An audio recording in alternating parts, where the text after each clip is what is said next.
Se pourrait-il que ce bébé soit déjà irréversiblement programmé pour être gros à l'âge de 40 ans? Se pourrait-il qu'avant la naissance, il se passe quelque chose qui nous prédispose à avoir plus de poids que nous devrions en avoir? Se pourrait-il que de génération en génération, nous perdions peu à peu notre capacité de rester minces? Peu importe tous nos efforts. Les chercheurs en obésité commencent à croire que les problèmes de poids ne sont pas uniquement causés par l'écart entre les calories absorbées et les calories dépensées. Nous sommes en contact avec 50 substances chimiques qui peuvent changer la façon dont on absorbe les calories. Si on leur donne de faibles doses, on obtient de grosses souris. De récentes recherches démontrent que notre gain de poids est relié à notre mode de vie, mais aussi à certaines substances chimiques.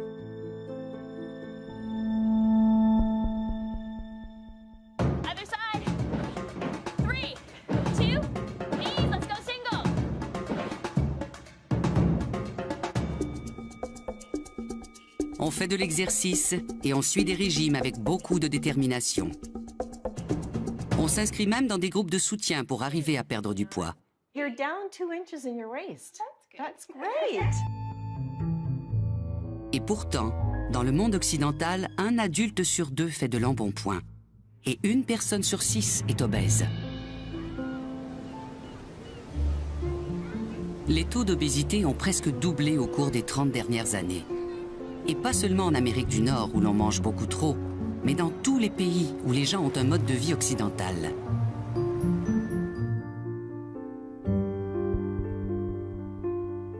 Depuis l'an 2000, les experts en obésité du monde entier essaient de comprendre une tendance assez étonnante. Depuis 1950, les nouveau-nés sont de plus en plus gros tous les ans. Dans leur cas, on ne peut pas dire que c'est parce qu'ils ont une mauvaise alimentation ou qu'ils ne font pas assez d'exercice. On a observé la même tendance chez les animaux qui vivent à proximité des humains. On ne peut pas expliquer un changement de 50% dans les taux d'obésité simplement par une alimentation trop calorique et un manque d'exercice. Il se passait autre chose. Mais quoi? En 1999, des chercheurs travaillant sur différentes études de reproduction ont commencé à remarquer le même effet secondaire assez étonnant chez leurs animaux de laboratoire. Le gain de poids. Cette observation les a propulsés vers une autre voie qui menait directement à une femme vivant dans une petite ville d'Écosse.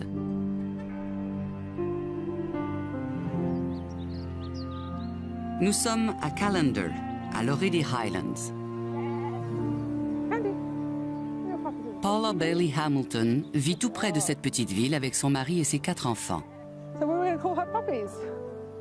Diplômée en médecine de l'université d'Oxford, cette spécialiste du métabolisme a entrepris en 1998 un projet de recherche personnelle assez remarquable. Après la naissance de mon deuxième enfant, je n'arrivais pas à maigrir et j'en avais assez de porter les vêtements de mon mari, ses jeans et tout le bazar. J'ai essayé toutes sortes de régimes, mais je ne perdais pas de poids. La plupart des gens auraient fait de l'exercice. Paula Bailey Hamilton, elle, a fait de la recherche. J'ai lu un article portant sur les substances chimiques qui se trouvent dans notre environnement et qui ont des effets sur la flore et la faune. Elles agissent un peu comme de fausses hormones féminines. L'article portait sur les problèmes de reproduction, mais Paula Bailey Hamilton s'est tout de suite demandé s'il pouvait y avoir un lien entre ces substances chimiques de synthèse et son incapacité à perdre du poids. J'étais stupéfaite. J'étais une universitaire de haut niveau. J'étais médecin, je venais d'obtenir un doctorat de l'université d'Oxford et je n'avais jamais entendu parler de ces substances chimiques qui se trouvent dans notre environnement. Je trouvais ça incroyable qu'elles puissent causer des problèmes hormonaux. Je suis allée chercher un manuel dans ma bibliothèque pour voir si je pouvais trouver des passages traitant de l'effet des hormones féminines sur notre poids. Pouvait-elle causer l'embonpoint et l'obésité? Et j'ai trouvé. C'est ce qui a marqué le début d'une recherche assez intensive, qui a duré 3 ans. Pendant qu'elle épluchait les études scientifiques portant sur les substances chimiques de l'environnement, à la recherche de passages concernant les variations de poids, de l'autre côté de l'Atlantique, en Caroline du Nord, une chercheuse qui effectuait une recherche sur un estrogène de synthèse a reçu un message des gens qui s'occupaient de ces rats de laboratoire. Ils m'ont dit qu'il fallait revoir notre protocole d'utilisation des animaux parce que les souris étaient trop grosses pour les cages dans lesquelles on les avait mises. Retha Newbold étudiait les changements du système reproducteur causés par le DES, un estrogène de remplacement. Les souris auxquelles elle en avait donné avaient beaucoup grossi. Je ne remarquais pas les changements de masse corporelle parce que ma recherche portait sur l'appareil reproducteur. Dès que j'ai constaté le gain de poids, j'ai su que je devrais en tenir compte. À peu près au même moment, en Californie, un biologiste étudiait les effets du pesticide marin tributylétain sur la vie marine. Il a d'abord été largement utilisé dans la peinture anti-salissure pour prévenir la prolifération d'invertébrés marins sur les coques de bateaux. Bruce Blomberg a découvert que le tributylétain pouvait stimuler la croissance des cellules adipeuses dans une boîte de pétri. Il a ensuite reproduit l'expérience avec des grenouilles. On a donné du tributylétain à des grenouilles à un moment critique de leur développement et, à notre grand étonnement, leurs testicules se sont transformés en masse adipeuse. Le pesticide avait transformé une partie de l'appareil reproducteur en tissu adipeux.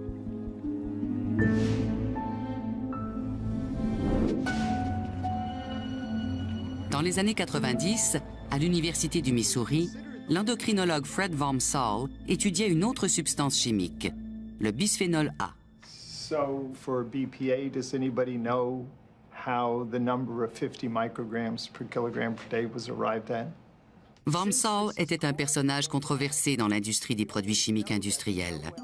Les toxicologues de l'industrie ne croyaient pas qu'il pourrait créer des problèmes reproducteurs chez des souris de laboratoire en leur administrant de faibles doses de bisphénol A.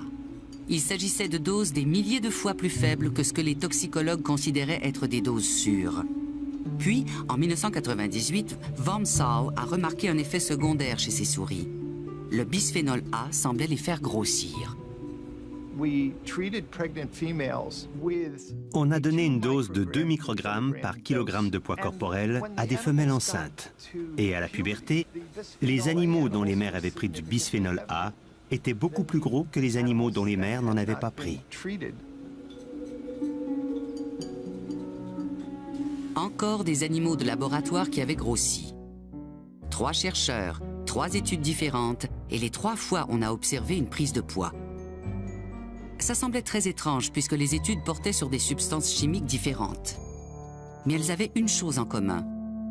Elles pouvaient toutes les 3 perturber les glandes qui libèrent des hormones dans le sang et qui constituent le système endocrinien. Ce système régit les fonctions de reproduction et de croissance. Les substances chimiques qui perturbent ce système sont des perturbateurs endocriniens. Ils peuvent berner les récepteurs qui croient alors être en présence d'hormones naturelles. Tous les chercheurs dont les animaux avaient grossi exploraient le lien que ces substances pouvaient avoir avec les cancers et les problèmes reproducteurs. En Écosse, Paula Bailey Hamilton explorait autre chose, l'embonpoint. J'ai fait des recherches sur les substances chimiques de l'environnement et j'ai cherché les articles universitaires qui en parlaient. J'ai dû en commander beaucoup avant de trouver les articles portant sur la substance chimique, ou plutôt le groupe de substances chimiques qui causent une prise de poids. C'étaient des articles absolument fabuleux. Elle avait remarqué que les chercheurs s'inquiétaient de la perte de poids dans leurs articles portant sur les produits toxiques pour l'environnement. Mais quand ils observaient une prise de poids, souvent ils n'en faisaient pas mention dans leurs conclusions. La perte de poids est un signe de toxicité, mais le gain de poids est considéré comme une bonne chose. Certains chercheurs s'excusaient même d'avoir découvert que la substance chimique qu'ils donnaient à leurs animaux leur faisait prendre du poids. Ils disaient qu'ils avaient essayé de produire un effet de toxicité entraînant une perte de poids, mais qu'ils n'avaient obtenu qu'un gain de poids. Ils ne comprenaient pas vraiment la portée de ces résultats. Mais moi, je me suis dit, Eureka! Chaque fois que je trouvais un nouveau groupe de substances chimiques qui causait une prise de poids chez les humains ou les animaux, je n'en revenais pas.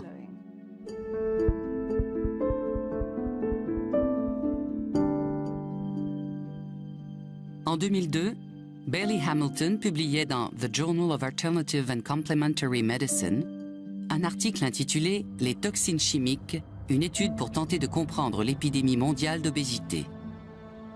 Les recherches que Bailey Hamilton effectuait en amateur ont attiré l'attention de certains chercheurs professionnels. Jerry Heindel, le patron de Retha Newbold à l'Institut national des sciences de l'environnement et de la santé des États-Unis, avait déjà entendu parler de ces souris qui faisaient de l'embonpoint. Au bout de 90 jours, elles étaient énormes. Après 3 ou 4 mois, elles étaient 2 fois, même 3 fois plus grosses que des souris normales. Mais à l'époque, je n'y avais pas prêté attention. Paula Bailey Hamilton a publié un article dans lequel elle suggérait, en fait, elle avançait l'hypothèse selon laquelle notre exposition à des substances chimiques de l'environnement pouvait jouer un rôle dans l'épidémie d'obésité. Elle a avancé l'hypothèse des toxines chimiques et on s'est dit, oh mon Dieu, ça se tient. Comme Paula Bailey Hamilton n'était pas une chercheuse scientifique, son article a été publié dans une revue de médecine alternative pour laquelle les chercheurs scientifiques n'avaient pas un grand respect. Mais il a tout de même piqué la curiosité de Retha Newbold, qui, à son tour, a entrepris une étude pour tenter de comprendre pourquoi ces souris prenaient du poids. Et Heindel a fait référence à Bailey Hamilton dans l'un de ses articles. En Californie, Bruce Blomberg est tombé sur cette référence. Il a lu l'article de Paula Bailey Hamilton.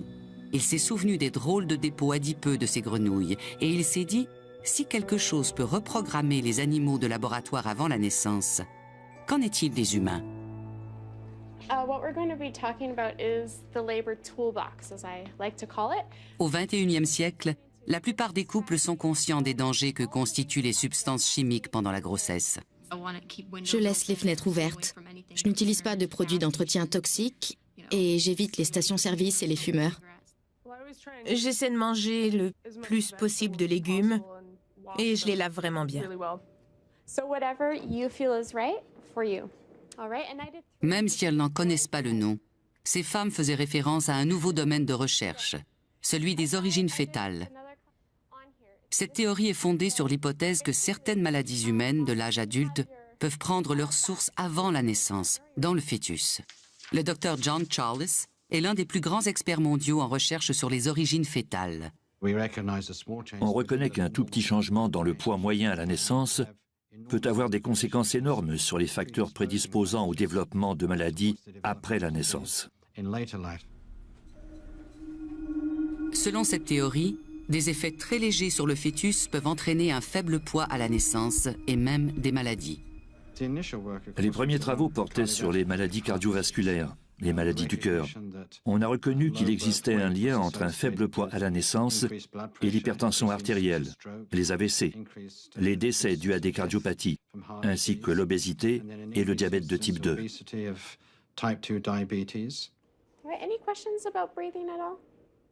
Selon la théorie des origines fétales, les bébés ayant un poids insuffisant à la naissance pourraient faire de l'embonpoint à l'âge adulte.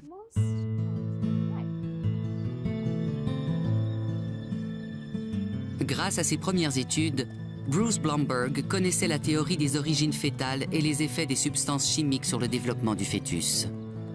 En 1996, j'ai entrepris des recherches sur les perturbateurs endocriniens. Ma femme était enceinte et à partir de ce moment-là, on a commencé à surveiller notre alimentation.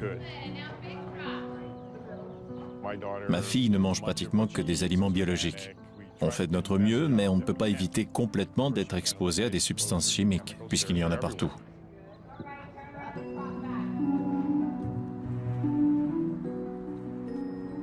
Blomberg avait déjà observé qu'un certain pesticide provoquait une prise de poids chez les grenouilles. Et il voulait voir s'il pouvait reproduire des résultats chez un animal plus près des humains sur le plan génétique, la souris.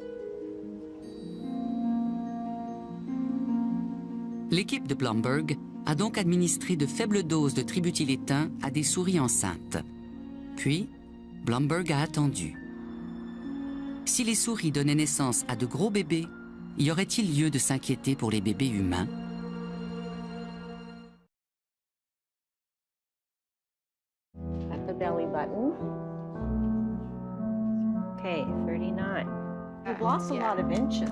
Je faisais de l'embonpoint quand j'étais petite, à l'adolescence, et j'en fais encore. J'ai toujours eu des problèmes de poids. Depuis l'adolescence, j'ai toujours fait des régimes.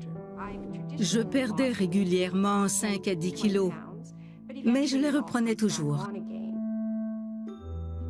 Personne ne veut être gros. L'embonpoint peut mener à certaines maladies.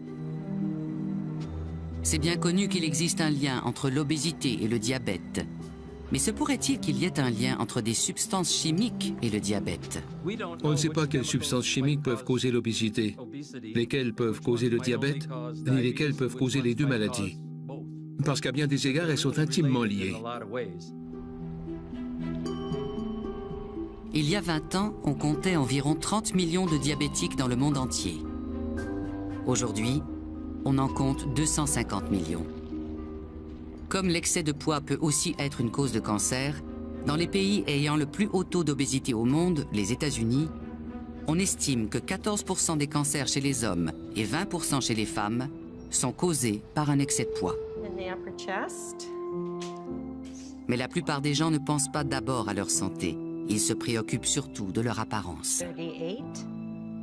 Il existe une pression énorme pour ne pas devenir gros. Personne n'aime se regarder dans le miroir et voir des bourrelets un peu partout. Aucun enfant ne veut être gros. Mais les enfants le deviennent malgré leurs efforts pour rester minces. Et on se demande pourquoi. En 2003, Blumberg et une poignée d'autres chercheurs avaient déjà commencé à se douter que les perturbateurs endocriniens chimiques jouaient un rôle dans la prise de poids. Blumberg avait donné du tributylétain à des souris enceintes. Si leur bébé avait une surcharge pondérale à la naissance, est-ce que ça voudrait dire que chacune des cellules adipeuses était plus grosse ou qu'il y avait un plus grand nombre de cellules adipeuses? Le nombre de cellules adipeuses dans notre corps est déterminé à la fin de la puberté. Ce nombre peut augmenter, mais il ne peut pas diminuer. Ce nombre de cellules adipeuses constitue notre capital d'adipocytes. À l'âge adulte, on prend ou on perd du poids principalement en augmentant ou en réduisant la graisse stockée dans les cellules. Avant la puberté, il est possible que le nombre de cellules adipeuses augmente parce qu'on s'alimente mal. Et une fois que le nombre de cellules adipeuses est augmenté, on a changé notre capital d'adipocytes. C'est ce capital que notre corps maintiendra.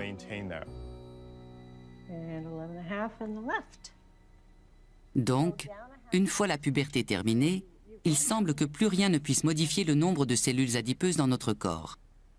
La taille des cellules peut diminuer ou augmenter, mais il semble qu'on ne puisse plus en changer le nombre.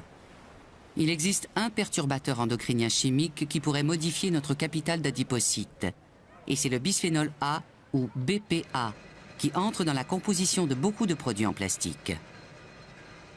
Tout comme l'Union européenne, le gouvernement du Canada a interdit l'utilisation du BPA dans la fabrication des biberons. Et Santé Canada l'a classé parmi les substances toxiques. Mais on trouve encore du BPA dans beaucoup d'articles de maison. Depuis le début de sa grossesse, Laura Gamble a évité tout contact avec des aliments et des substances chimiques qui pourraient nuire à son bébé. Elle a donc été très surprise d'apprendre qu'il y a du BPA dans le revêtement intérieur des boîtes de conserve. C'est une chose que je ne savais pas.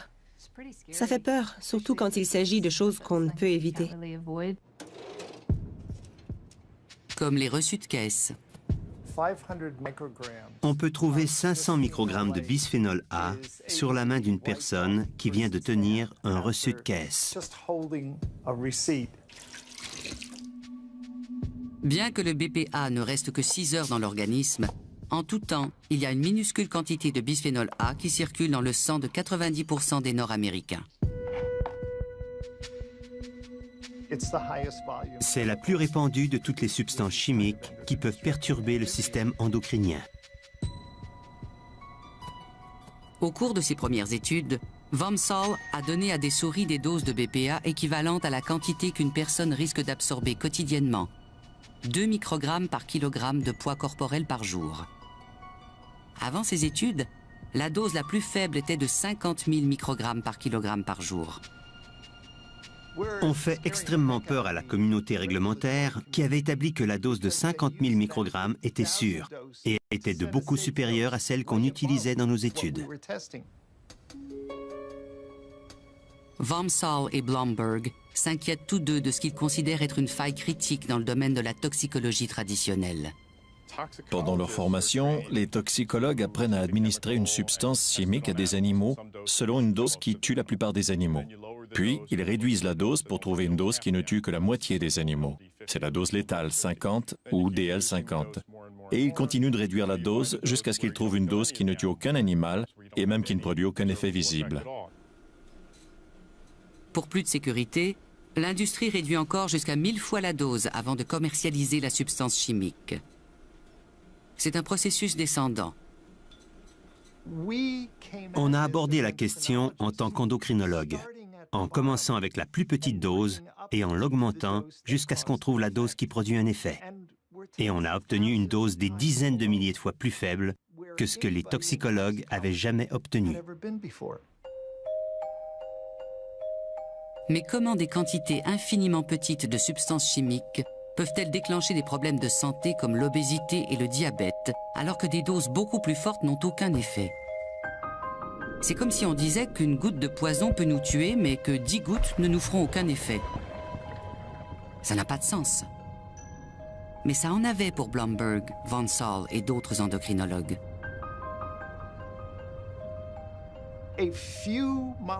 Quelques molécules d'hormones à très faible dose s'attachent à leurs récepteurs et stimulent la cellule pour qu'elle produise plus de molécules d'hormones et devienne plus sensible à cette hormone. En augmentant la concentration, on finit par atteindre la saturation. Et on ne peut plus susciter de réaction parce qu'on a épuisé tous les récepteurs disponibles. Toutefois, à un pourcentage de saturation d'à peu près 50%, les gènes qui pourraient produire plus de récepteurs deviennent inactifs et d'autres gènes qui inhibent la réaction s'activent. Sans ces médiateurs de réaction, ces sites d'amarrage, les hormones ne peuvent plus rien faire et la réaction disparaît.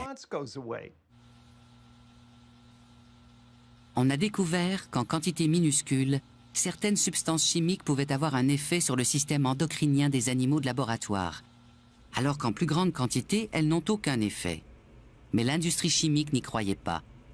Elle a commandé ses propres études, mais n'a pas pu reproduire ces effets indésirables lors d'expériences à faible dose. Les études à faible dose sur les animaux sont très difficiles à réussir, et les organismes de santé ne savaient pas qui croire. Comme on ne peut pas tester sur les humains des substances chimiques qui pourraient être toxiques, les organismes étaient coincés et devaient attendre les résultats des études sur les populations humaines qui montreraient un lien entre les substances chimiques présentes dans le sang et la maladie. Il faut des années pour réaliser de telles études. En Écosse, Paula Bailey Hamilton ne se souciait pas des protocoles scientifiques. L'année où son article a été publié, elle avait déjà écrit 2 livres dans lesquels elle faisait des mises en garde concernant les effets engraissants des perturbateurs endocriniens. Je voulais tout rassembler dans un seul livre, très bien documenté, que tout le monde, même les gens qui ne sont pas des universitaires, pourraient lire et comprendre. Ainsi, ils auraient la possibilité de changer des choses dans leur vie. Dans ses livres, Paula Bailey Hamilton recommandait de débarrasser l'organisme et la maison d'un grand nombre de substances chimiques d'usage courant. Mais elle était très en avance sur la science. Ce n'est qu'un an plus tard que Wormsall a ajouté la prise de poids à sa liste des effets probables du BPA. Et ce n'est que 2 ans plus tard, en 2004, que Newbold a pu observer les résultats de son étude portant sur l'obésité chez les souris à qui elle avait donné de l'estrogène. À la puberté, elles avaient toutes un surplus de poids. Certaines substances donnaient des souris assez petites à la naissance et qui devenaient toutes obèses plus tard. Mais quand j'ai recommencé, en variant les doses, j'ai obtenu des souris qui avaient le même poids que les autres à la naissance, et même ces souris de même poids à la naissance finissaient toutes par devenir plus grosses. Et en 2005, Blomberg avait les résultats de son étude sur des souris. Les animaux étaient plus gros à la naissance et ils sont devenus encore plus gros plus tard dans la vie. C'étaient des souris qui pouvaient faire de l'exercice de façon normale et qui mangeaient les mêmes aliments en même quantité que les souris qui n'avaient pas été exposées. et ces souris deviennent de 10 à 15% plus grosses à l'âge adulte. Les résultats de l'étude de Blomberg étaient assez concluants pour qu'il décide que les substances telles que le tributylétain méritaient d'avoir leur propre appellation. Et il en a choisi une qui en dit long. Les substances obésogènes. Jusqu'à ce moment-là, tout le monde le disait, tous les médecins, ou du moins mon médecin le disait, on devient gros parce qu'on mange trop, et il n'y a pas d'autre cause. Cette étude a montré que certaines substances chimiques avec lesquelles on est en contact peuvent modifier la façon dont notre corps absorbe les calories. Mais se peut-il que de minuscules quantités de substances obésogènes aient le même effet sur des populations entières? Il n'y avait qu'une seule façon de le découvrir. Il fallait mesurer des populations entières. Ces études portant sur des centaines de milliers de personnes dans le monde entier sont actuellement en cours.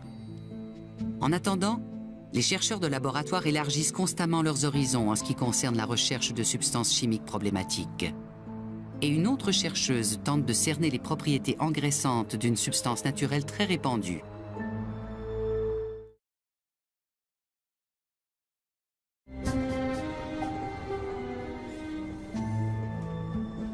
Est-il possible que ces substances chimiques causent l'obésité? Absolument.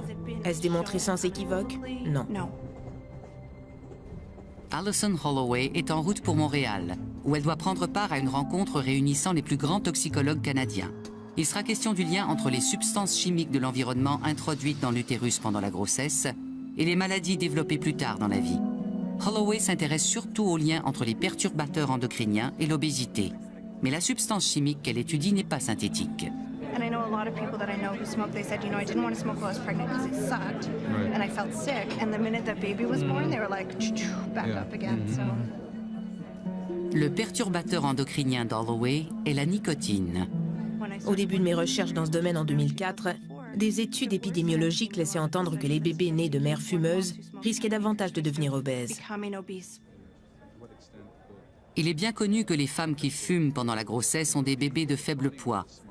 Mais selon la théorie des origines fétales, à cause d'un phénomène de rattrapage, ces enfants pourraient faire de l'embonpoint plus tard dans la vie. Si on associe le tabagisme pendant la grossesse à un faible poids à la naissance, on devrait aussi pouvoir l'associer à un risque plus élevé d'hypertension, de diabète et d'obésité. À l'université McMaster, Holloway fait des tests sur des rats. On leur donne 1 mg de nicotine par kilo de poids corporel par jour, en injection. Ce qui produit des taux de cotinine, le principal métabolite de la nicotine dans le sang du rat, qui correspondent aux taux observés chez des fumeurs modérés. Les rats sont plus gros, et ils le sont aussi dans les autres laboratoires où l'on fait des tests avec la nicotine. On a produit des données qui démontrent que la nicotine agit directement sur les cellules bêta, qui sécrètent l'insuline dans le pancréas. Ce qui perturbe le système endocrinien. Si l'hypothèse des substances obésogènes se vérifie, il se pourrait que la nicotine figure dans la liste des substances coupables. Il y a environ 20 substances chimiques que l'on croit être obésogènes. On peut les trouver dans des centaines de produits d'usage courant, allant des boîtiers d'appareils électroniques, aux cols dentaires et aux produits d'entretien, sans oublier les herbicides, les pages couvertures des magazines, les produits capillaires, les tapis et les cafetières. Hi, Tina. Hi, how are you? I'm good. Ces substances chimiques sont mesurées dans les liquides corporels de volontaires et de leurs enfants dans le cadre de larges études effectuées dans le monde entier. Since visit 1, have you had any mercury silver dental fillings replaced? No. Les chercheurs suivent ensuite l'état de santé des participants pendant de nombreuses années. C'est la seule façon sûre de découvrir les effets sur les êtres humains. Have you ever been exposed to coal products from hot asphalt or tar roofing material? No. Okay, and how frequently? Tina Iacobucci est l'une des 2000 femmes qui participent à une étude canadienne portant sur les substances chimiques de l'environnement et les effets qu'elles peuvent avoir sur les nouveau-nés. Je fais tout ce que je peux pour ne pas m'exposer à des produits toxiques pour l'environnement. Mais je sens qu'on ne peut pas faire autrement qu'être en contact avec certains produits. Et je voulais savoir à quoi j'étais exposée.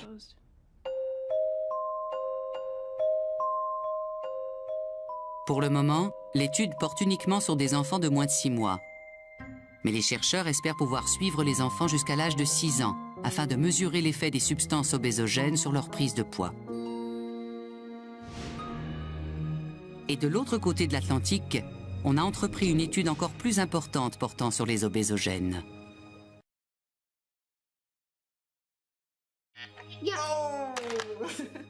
Je ne connaissais rien aux problèmes d'obésité ni à leur lien avec les substances chimiques quand Diana est née. C'était il y a 4 ans. Juliette Legler élève ses 2 enfants dans la petite ville d'Apeldoorn à 1 heure d'Amsterdam.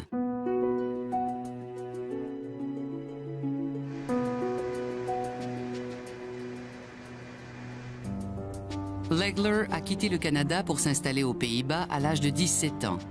Et aujourd'hui, elle dirige Obélix, une étude portant sur l'hypothèse des obésogènes menée par 7 institutions dans 4 pays. Cette étude a été lancée par l'Union européenne après qu'on eut constaté une alarmante augmentation des taux d'obésité dans pratiquement tous les pays de l'Union. L'étude Obélix est effectuée sur des cellules et sur des animaux, mais aussi sur 4 populations humaines. C'est à l'aide de la nouvelle science de l'épigénétique qu'Obélix étudie les effets des substances chimiques sur le développement humain. L'épigénétique décrit comment des gènes identiques chez plusieurs personnes peuvent s'exprimer de façon différente. Notre ADN n'est pas modifié par ces substances chimiques, mais la façon dont l'ADN s'exprime et les protéines qui se forment pendant le développement peuvent être modifiées par une exposition à ces substances chimiques. Pendant le développement rapide de l'enfant dans l'utérus, les substances chimiques pourraient instruire des gènes spécifiques pour qu'ils s'expriment en favorisant une légère prise de poids. Et cet effet peut se reproduire de génération en génération. L'équipe de Juliette Legler va étudier cette possibilité à l'aide de son organisme modèle préféré, le poisson zèbre. Le poisson zèbre est un excellent modèle pour le développement de la vie. Beaucoup de gènes qui jouent un rôle dans la différenciation des cellules et des organes pendant le développement sont les mêmes chez les humains et chez ce poisson. Si on expose un petit embryon de poisson, on peut observer des changements dans la façon dont le poisson stocke les lipides à partir du sac vitellin. En d'autres mots, on peut faire grossir un poisson avec des substances chimiques. Les 4 populations humaines participant à l'étude Obélix se trouvent en Slovaquie, en Belgique, aux Pays-Bas et en Norvège.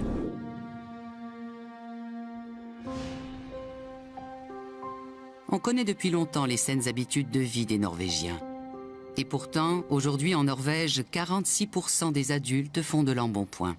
Je me souviens très bien de la première fois que j'ai vu une personne vraiment grosse. J'étais à New York avec mon père et on montait dans l'Empire State Building. Quand j'ai vu une personne vraiment énorme, je n'aurais jamais pu imaginer qu'un être humain puisse devenir aussi gros. Et aujourd'hui, on voit des gros partout. Merete Eggesbo est une épidémiologiste norvégienne qui participe à l'étude Obélix. Elle étudie les effets des substances chimiques sur la croissance et le développement humain après la naissance. Eggesbo mesure la quantité de substances chimiques de l'environnement dans le lait maternel. Puis, elle observe la croissance des enfants qui boivent ce lait, dans le but de détecter la moindre anomalie de développement. Elle s'intéresse surtout aux dioxines, que l'on croit être obésogènes. Les dioxines ont une longue durée de vie et elles sont stockées dans la graisse des poissons. Les Norvégiens mangent beaucoup de poissons et on trouve des dioxines dans le lait maternel. Pour mesurer les taux de dioxines, il faut avoir beaucoup de lait parce qu'elles sont présentes à de très faibles concentrations. On a demandé 200 ml de lait aux mères.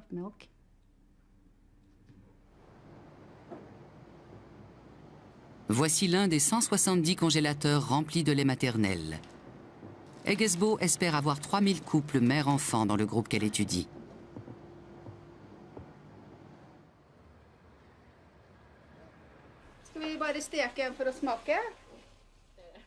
L'un des couples mère-enfant de l'étude est celui de Siri Tom, la sœur d'Eggesbo, et de son fils Sandra.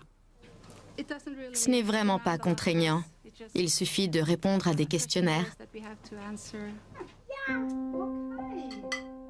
Sandra et les autres enfants de l'étude devront se faire peser jusqu'à l'âge de 12 ans.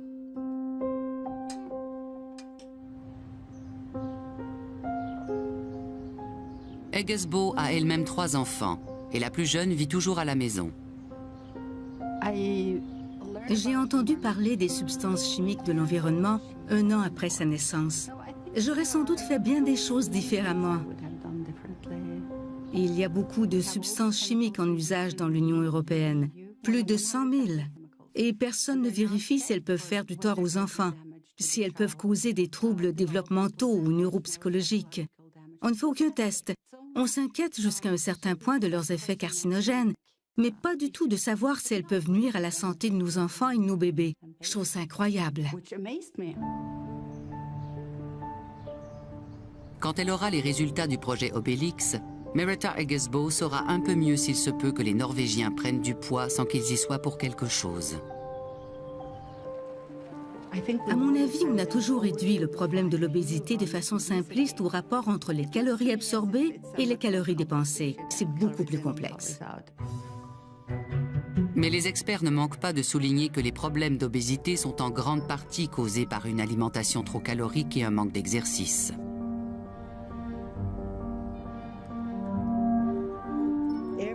Tout le monde reconnaît le fait que l'alimentation et l'exercice jouent un rôle dans les problèmes d'obésité et de diabète. Je ne doute absolument pas qu'il s'agisse de 2 facteurs très importants. Ce fait n'a pas changé. Mais ce qui a changé, c'est que les substances chimiques de l'environnement jouent aussi un rôle, qui s'ajoute au rôle de l'alimentation et de l'exercice. 9, lift the shoulder blade right up to bra line. 8. L'exercice et l'alimentation ont toujours leur importance, et peut-être encore plus aujourd'hui.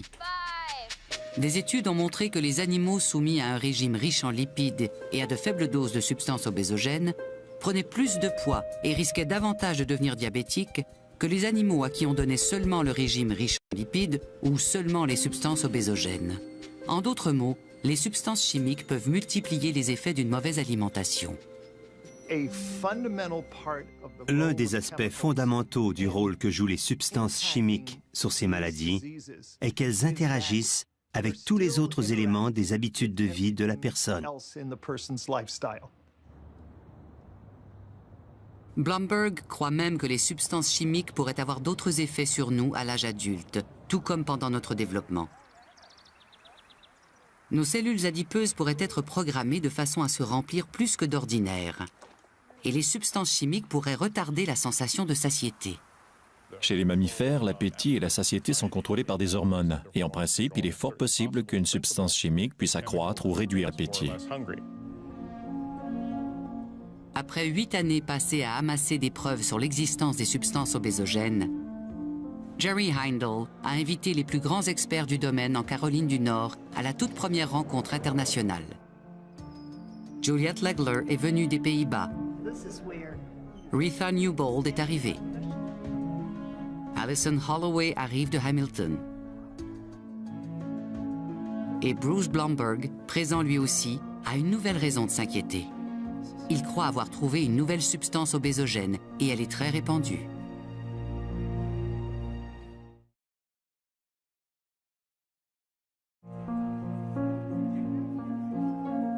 Environ 200 experts universitaires et gouvernementaux en matière de diabète, d'obésité, d'endocrinologie et de toxicologie sont réunis en Caroline du Nord.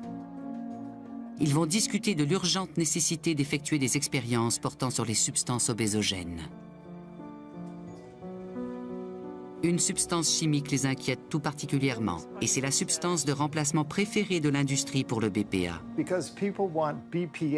Comme les gens exigent des produits sans BPA, on l'a remplacé par le bisphénol S. Mais le problème, c'est que le BPS et le BPA sont tous deux des substances chimiques estrogéniques. On n'a aucune raison de croire que le bisphénol S sera beaucoup plus sûr que le bisphénol A.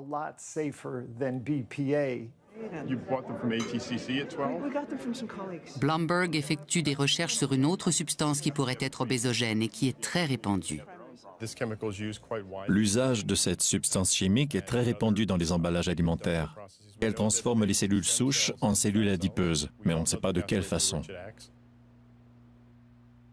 Pour faire en sorte qu'on arrête de tester après leur commercialisation les substances chimiques qui pourraient être nocives, Blomberg participe à l'élaboration d'un processus de certification des produits chimiques industriels. Et les organismes scientifiques travaillent à l'élaboration d'un nouveau protocole d'essai révolutionnaire. Il inclut l'usage de robots capables d'analyser des milliers de réactions chimiques en une journée. On pourra donc tester les nouvelles substances chimiques très rapidement, très tôt, et selon une très large gamme de doses, pour faire en sorte que de nouveaux perturbateurs endocriniens n'apparaissent pas dans nos vies. Mais en attendant, quelles sont les meilleures précautions à prendre? On recommande aux femmes enceintes d'avoir une saine alimentation et d'éviter le plus possible d'entrer en contact avec des substances chimiques, afin que la prochaine génération n'ait pas à subir les mêmes problèmes. Et peut-être qu'on arrivera à enrayer l'épidémie d'obésité.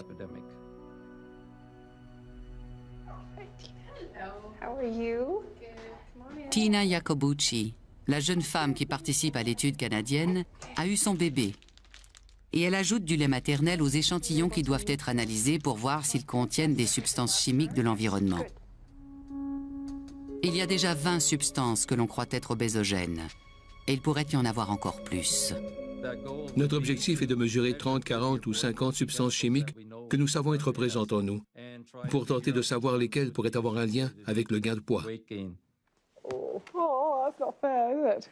Mom, the nose is wet. The nose is wet? Well, that's a sign of a healthy dog.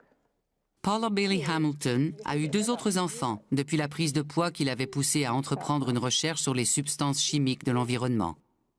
Ça peut prendre un temps fou avant que les études démontrent que telle substance cause tel problème.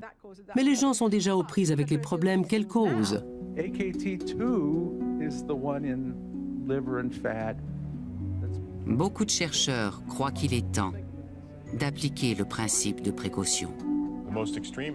L'application la plus extrême du principe de précaution consisterait à considérer toutes les substances chimiques nocives, jusqu'à preuve du contraire. Présentement, c'est l'inverse. On effectue un minimum d'analyse de toxicité pour pouvoir les approuver, et elles restent ensuite dans notre environnement jusqu'à ce qu'on prouve, hors de tout doute raisonnable, qu'elles sont nocives. S'il faut attendre d'avoir des preuves humaines, c'est un échec. L'exposition à ces substances chimiques pendant le développement fait en sorte que les gens sont programmés pour devenir obèses. Et c'est un phénomène qui va se reproduire de génération en génération.